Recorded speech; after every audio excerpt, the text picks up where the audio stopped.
After the loss to Spurs in the Europa League final, which it just hurts me to even say out loud, what's next for Manchester United? We have to first talk about this. First things is uncertainty. Managerial uncertainty. Ruben Amorim's tenure has been turbulent, to say the least.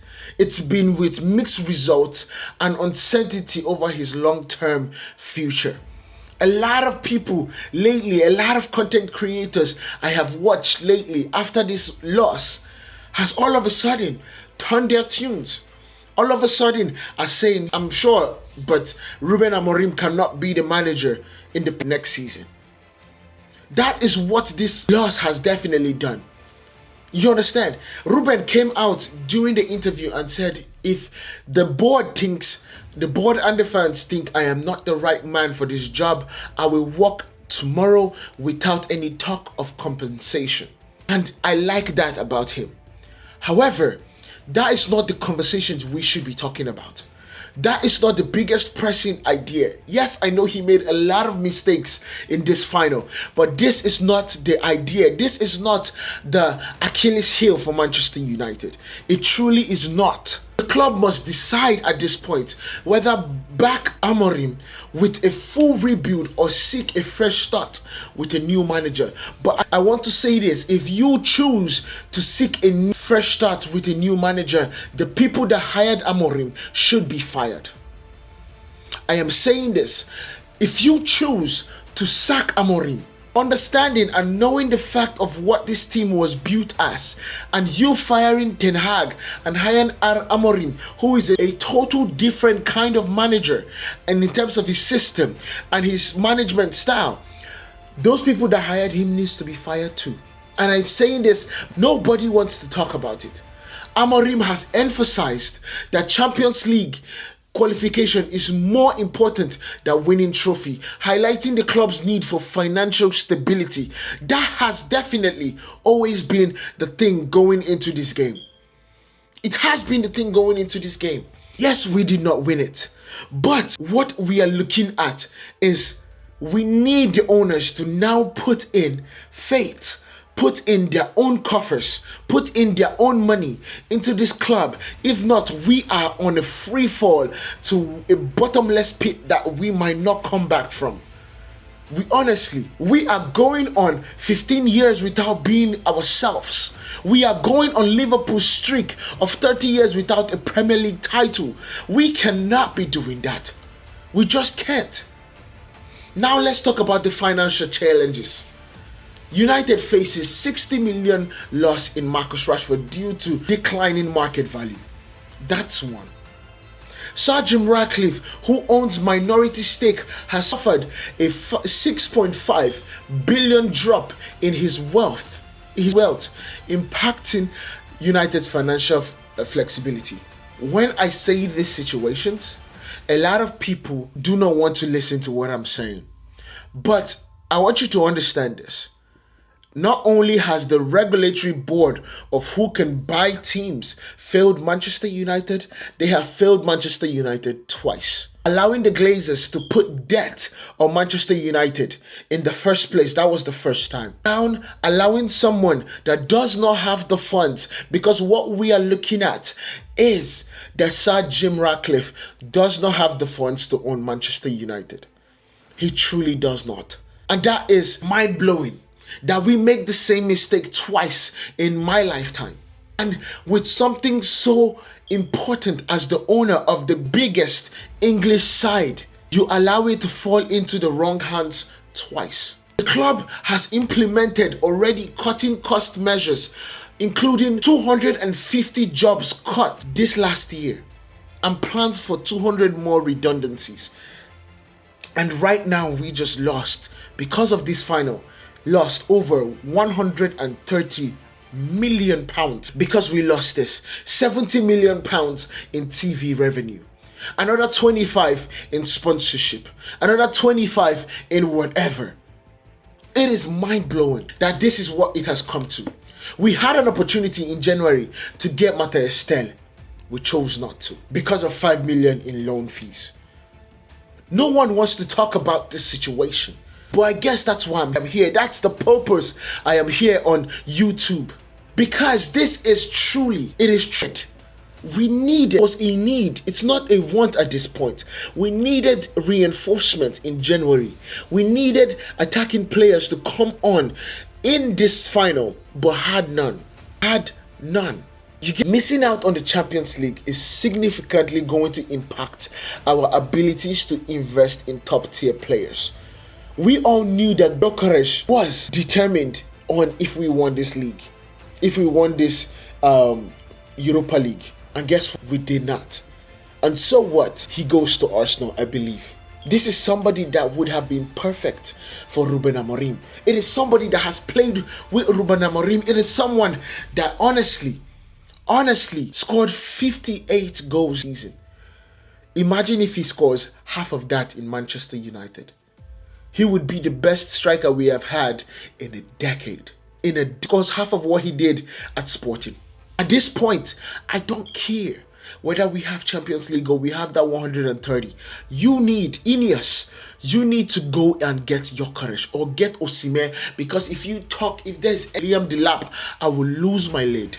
I will lose my lid, because what you've just watched today is a young player struggling to be in the limelight in Rasmus Højlund. Struggling. And we are not doing him any favors by letting him continue playing day in, day out, because we do not have a striker. So you need to go get an experienced striker for these young talents to learn under. Now for the squad and transfer plans. United have been pursuing Victor Gyökeres. That is no joke, and that is not something that we are hiding from. I do not think he's going to come at this rate we are going. We don't have Champions League to offer him. We don't even have Europa League to offer him, nor Conference League to offer him. Why he has the opportunity to go to Arsenal? You get what I'm saying? The club has had two transfer plans. One assuming that the Champions League qualification, and the other for their current reality without European football. I need you guys to understand this. You are Manchester United. There should not be a second in you thinking that it is okay in having a second plan to not having European football. The goal is for you to always think you have European football and for you to fight for it in the transfer window, in every single window that you get. That's the goal. The thought of Manchester City losing out on the Champions League spot made them splurge. Made them January. Do you know how difficult that is? And they still have the likes and the ability to actually be out of that Champions League spot. Amorim has emphasized that next season's focus will be the Premier League, using extra time to rebuild the squad. That is the only silver lining for us not being in Europe. And that is honestly what is going to make me take this in full stride. Honestly. That is definitely what is going to make me understand what these players have done yesterday and honestly say, okay, let's move forward. Honestly, the only thing. But then the Premier League season next year, we need to be in the top 4 for the entirety of the season. There is no slip-ups. There should be no lingering lower than 4th. No lingering, because you don't have anything else to play for. Nothing else. No Europe. I don't even care about FA Cup or Carabao Cup at this point.